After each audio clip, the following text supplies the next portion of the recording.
Can we agree that legitimacy is important to America's criminal justice system?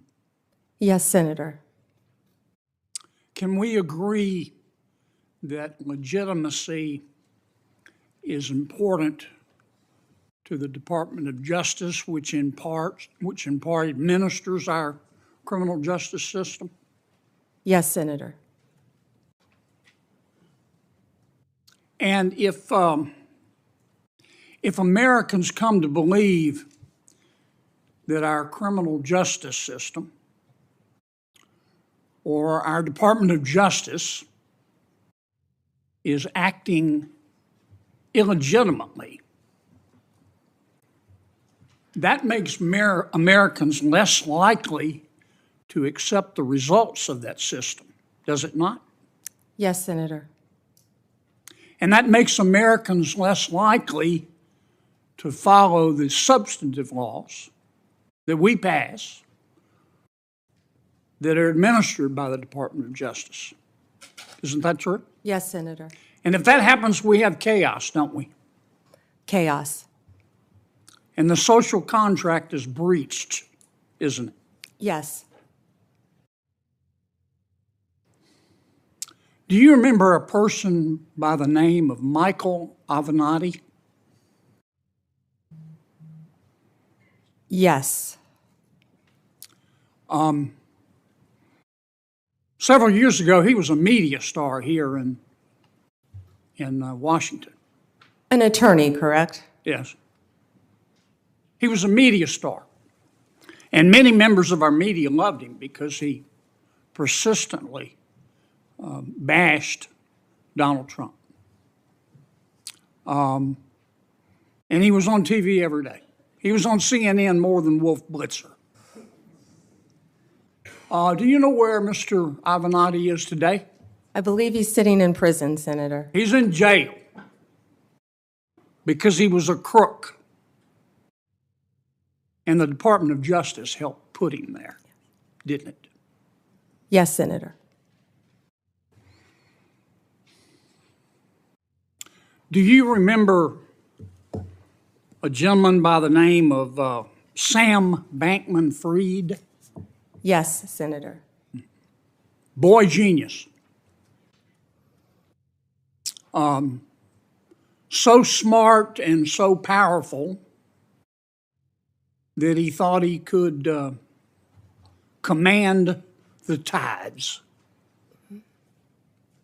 So smart and so powerful and so rich that he would go to meetings with serious people like Bill Clinton, like Tony Blair, looking like a slob, looking like a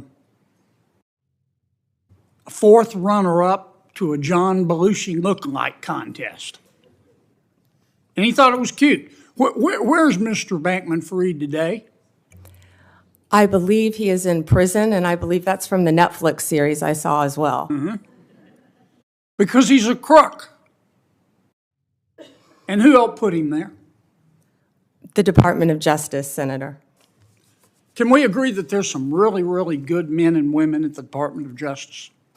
Many, many great men and women in the Justice Department, as well, Senator, as all the law enforcement agencies that fall within the Department of Justice. They're out there risking their lives, especially the law enforcement officers, every single day. Can we agree, though, that there have been and may be today some bad people at the Department of Justice? Yes, Senator. We don't know for sure because for the last 4 years, the curtains there have been tightly drawn. But I think a minority of people there, have delegitimized America's criminal justice system. The most destabilizing act that I saw in the past 4 years, maybe in the history of the department, is when Attorney General Garland decided on the basis of dubious facts and untested legal theories to criminally prosecute a former president of the United States. And not only that, this is the special part. He decided to do it after the former president of the United States had announced that he was going to run against Attorney General Garland's boss, didn't he? Senator, are you referring to going after a political opponent? I think so. Now, this is one person's opinion. That kind of stupid takes a plan. And I say that because, number one, this is America. That had never happened before in America. That's the sort of thing that happens in a country whose Powerball jackpot is 287 chickens and a goat. It doesn't happen here. And I call it stupid because it broke the seal. It broke the seal. It normalized it. There are a lot of ambitious prosecutors in America, Democrat and Republican. And I'll bet you right now there's some prosecutor in a particular state thinking about, well, maybe I ought to file criminal charges against President Biden's inner circle for conspiring to conceal his mental decline. And that's the road we're headed down. And you've got to fix it, Counselor. You've got to fix it. And here's, in my judgment, what I would ask you to do. Find out who the bad guys are and the bad women and get rid of them. Find out who the good people are and lift them up. But do it on the basis of facts and evidence and fairness. Because the temptation of some people is going to be, they're going to tell you, look, two wrongs don't make a right, but they do make it even. Don't resist that temptation. Help us restore legitimacy to the Department of Justice. Thank you, Senator. Senator Cruz. Thank you, Mr. Chairman. General Bondi, welcome. Thank you for Thank you. your long career in public service, and thank you for your willingness to take on this incredibly important office. You know, I have to say, I don't know that there is a more important position in this new administration than the position to which you have been nominated, Attorney General of the United States. I thought the exchange just a moment ago with Senator Hirono was illustrative. She asked you how you would respond if the president asked you to target his political enemies. It's rather striking because it's not a hypothetical. It has happened over the last 4 years. And I think perhaps the most tragic legacy of the Biden-Harris administration has been the politicization and the weaponization of the United States Department of Justice. And we don't need to ask hypothetically because Joe Biden publicly mused and allowed the New York Times to report it, calling on Merrick Garland, why will he not prosecute Trump more quickly? And Merrick Garland, sadly, he sat in that chair and promised to be apolitical, and he broke that promise almost the instant he walked into the Department of Justice. If you look on the west pediment of the Supreme Court of the United States, just above the entrance, there's a simple yet profound four-word phrase, equal justice under law. We have seen over the last 4 years a Department of Justice that systematically targeted the political opponents of Joe Biden and Kamala Harris, and that systematically protected his friends and allies. And it is tragic to see the loss of confidence in the American people, in the Department of Justice, and in the FBI. I would note, I don't think there's an institution in America who has lost more respect from the American people than the FBI has in the last 4 years. That is a grotesque violation of the obligation of the Department of Justice and the FBI. So I want to start with just a very simple question. If you are confirmed as Attorney General, will you pledge to fairly and faithfully uphold the law regardless of party? So help me God. Amen. Look, and I want to be clear for folks at home. I don't want a Republican Department of Justice. I don't want a Democrat Department of Justice. I want a Department of Justice that follows the damn law.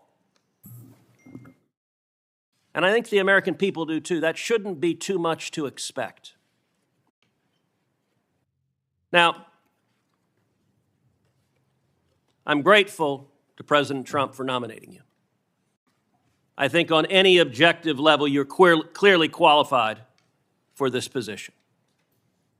You have been a prosecutor for decades. You have been the elected Attorney General of the state of Florida, the third largest state in America, for 8 years. Let me ask you, in terms of your practice, how many criminal cases over the course of your career have you personally handled? Handled thousands. How many of those were before a jury? Hundreds. I don't want to overstate, but hundreds. I was in a courtroom for many years. I tried 4 when I was an intern, jury trials. I think you had to try at least 20 in misdemeanor before you went to felony. Then you were in court every day, and I was also lead trial attorney for many years trying many cases, so. And how many of those cases would have been before a judge? Oh, hundreds and hundreds as well, but hundreds before a jury, I would assume. And as Attorney General of Florida, how many lawyers did you supervise roughly? Approximately 400, Senator. Now, I also want to clarify something. During the course of this hearing, several Democrat senators have referred to you as President Trump's, quote, personal lawyer. Now I don't believe that is an accurate characterization. As I understand it, you represented President Trump as a White House special advisor during his first impeachment trial. Is that correct? Within Office of White House Counsel, yes, Senator. And is working within the White House counsel's office different than representing Donald J. Trump individually as his personal lawyer? Absolutely. How's it different? You're working for the government. You're working for the Office of White House Counsel. You're not representing him in his personal capacity. And so you have not represented him in his business affairs, in his personal life, or in any of the criminal trials he has faced? No, Senator. And you know, when it comes to weaponization, it's worth noting that in more than 2 centuries of our nation's history, no president had previously been indicted, no president had previously been prosecuted until the Biden-Harris White House came along. And in the last 4 years, we've seen Donald Trump indicted and prosecuted not once, not twice, not 3 times, but 4 separate times. And 2 assassination attempts, Senator. I have to say, Javert from Les Mis would be chagrined at the efforts of Democrats to do anything possible to take him down.